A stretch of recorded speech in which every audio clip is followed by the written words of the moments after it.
All right, man, let's talk about the Lions. With the 49ers losing, they have an opportunity to get the number one seed. Now, it may be a little bit harder. I'm not sure where the tiebreaker lies at between the Eagles. I think they say it goes by common opponents. So, so I'm not really sure the Eagles schedule, but it had in front of me. But they look really shaky against the New York Giants at home. And for some reason, I thought that game was in New York. I mean, they both on the East Coast.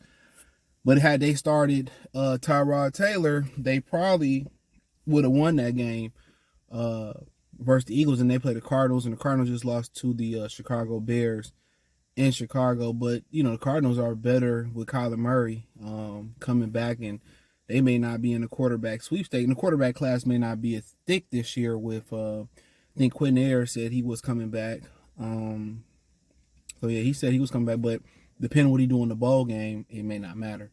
You see, he can win the national championship. He probably be gone. You got the kid from Duke, Caleb Williams. The word out of Chicago is a lot of their fans is pushing for them to draft Marvin Harrison Jr., but he may come back with a rich NIL deal.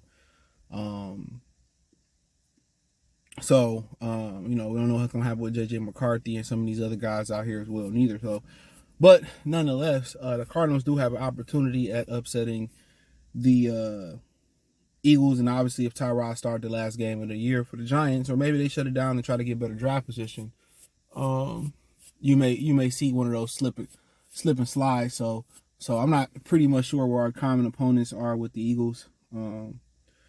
But they don't look good going into the playoffs at all.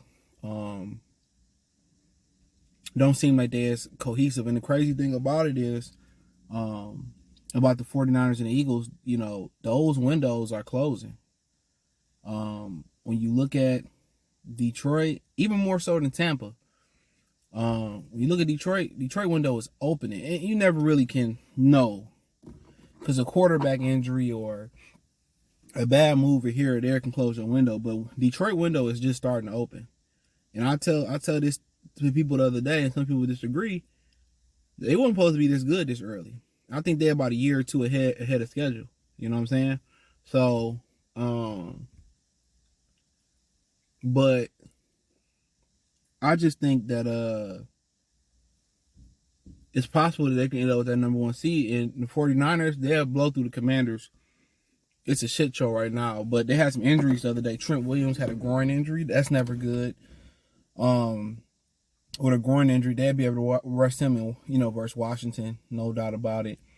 And then you got the Rams. So the Rams gonna be playing for their playoff. They fighting for their playoff life. So those division games always tough.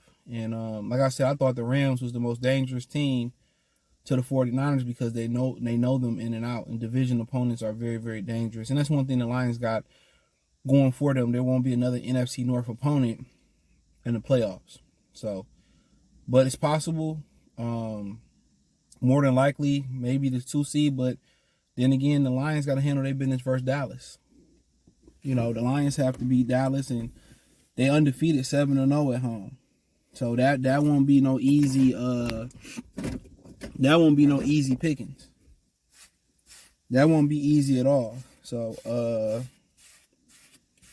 you know, but we'll have to see. But, you know, they can get that game versus Dallas. And let's say they lock into the second seed no matter what. I mean, then you got to ask yourself, do you start resting guys?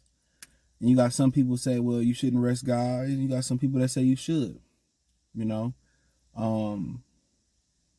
You should go out there and play, and you want to have that momentum going into the playoffs. But I mean, we'll see. I think Dan Campbell's already said, you know, you're going to play. We playing. So if they get locked in the third spot, they get locked in the second spot or the first spot. And then, you know, what make it crazy, let's say flex the last game of the season.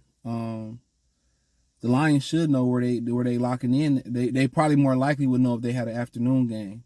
So, you know, they still may not know where they lock in at. So we'll see. More likely the Niners and the Rams will be later that day. So they still be playing for something. But if they can get this win over Dallas, which is I don't think they will. I don't know if you can see my video. Check out prediction video. I think Dallas will win comfortably. I don't think they will, but they get that win versus Dallas. It put a lot of pressure on Philadelphia.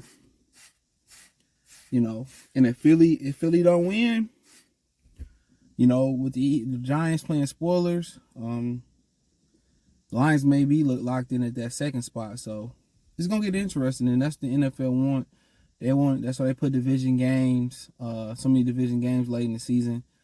They want important games. So it started off this week with Dallas. A lot of people be happy on that bandwagon. They leave Dallas and they leave Dallas healthy and they win. Get Gardner Johnson back.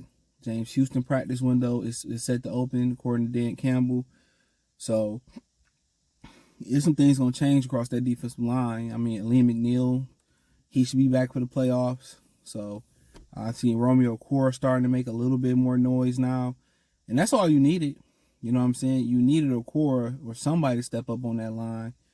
And you get James Houston back, so now you get strength in numbers, you get some athleticism in there. So we'll see. We'll see as they get healthier and guys step up like F.A. Melifanu, and you know what I'm saying, you start to get healthier. You're gonna see you might see a better defense. You might see a better product. And then offensively, I just think when you go into these last two games, I mean, you ran the ball versus one of the best run defenses in football in Minnesota. You know, what you do versus Dallas. You run the ball, north and south. Dallas defense is built sideline to sideline. They built for speed. So you run right at them. You know, and I think that's going to be the recipe for them if they make somewhat of a playoff run. It's just going to be running the ball and allowing Goff to play off the run. That's what's going to open up Laporta, Amon-Ra, and everybody else. But if they can start getting the help back and start generating pressure with blitzes and their front four and they have to get healthy, it's gonna be interesting. But being at Ford Field will be a huge advantage if they can get home field advantage throughout. So it's possible. Brock Purdy got injured, Trent Williams got injured. So they'll run through the Commanders this weekend in San Francisco. But the game, is the 49ers, is the Rams. Last game of the season. The Eagles game is both because they playing so piss poor. Arizona already upset at Dallas, and then another divisional game. If Tyrod start over Tommy DeVito, they can lose both of those games, at least one of them. And Lions is really, can you handle business on the road? Can you hand Dallas their first loss on the road? And if that's the case, Lions might have an inside track to at least the number 2 seed. So, hey, check out Detroit Lions Talk playlist. Thumbs up the video, share the video, subscribe to the channel. The subscribe button is the bell icon button. Hit all notifications, increase your chance, get notifications. We go live and drop video. Check out Detroit Lions Talk playlist for more videos like this. Hit the link tree. Find me on Twitter, Instagram, Spotify, Cash App, Venmo, PayPal. Check out Detroit Lions Talk playlist for more videos like this. Appreciate y'all. Baby, let me know what you girls and guys think in the comment section. Peace.